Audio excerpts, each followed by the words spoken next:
I thought I was doing everything right when it came to grocery shopping and meal planning, but somehow I still ended up with tons of produce going bad and resorting to takeout almost every night. I knew this lifestyle was hurting my wallet and my health, but I didn't know how to fix it. So I began experimenting with small changes to how I cook and plan meals. Within a couple weeks, I had complete control over the groceries coming into my home. Today, I'll share the 5 tiny habits that have saved me hundreds of dollars on groceries, reduced food waste, and finally stopped my takeout addiction. Let's get right into it. Make meals in larger quantities so you can have leftovers for lunch or dinner the next day. Building on habit number 1, pack leftovers into individually portioned containers instead of putting it all away in one container. I've found that this is the best way to make sure that all the leftovers actually get eaten, and it makes it so much easier to grab lunch on the way out to work. Group cooking. Each time you use the oven, add an extra tray of something to roast, like potatoes, chickpeas, or veggies. That way you can have a side dish for your meal with minimal extra effort, or save that dish for a future meal. This one is more of a time saver, but time is money, so I think it still counts. Use a slow cooker to batch cook beans. This has been a game changer for me.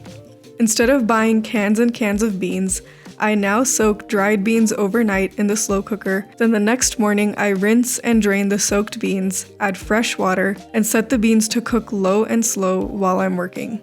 Usually the beans are ready by the afternoon. In my opinion, beans cooked fresh taste so much better than the canned stuff and are much cheaper. Pre-chop veggies to use throughout the week. If you want to take this a step further, use these veggies to create ready-to-cook meal kits. I talk about this idea more in depth in my previous video, but the gist is that you portion out pre-chopped veggies and proteins into ready-to-cook kits. These can then go in the freezer or stay in the fridge for a couple of days.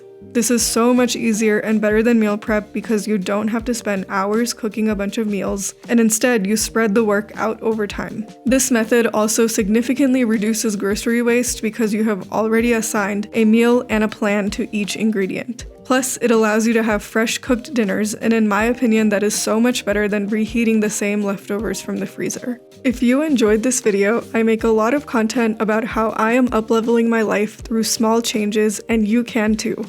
Please subscribe so you don't miss any of my upcoming videos. I would also love to hear your thoughts in the comments down below. Thank you so much for watching, and have a great day!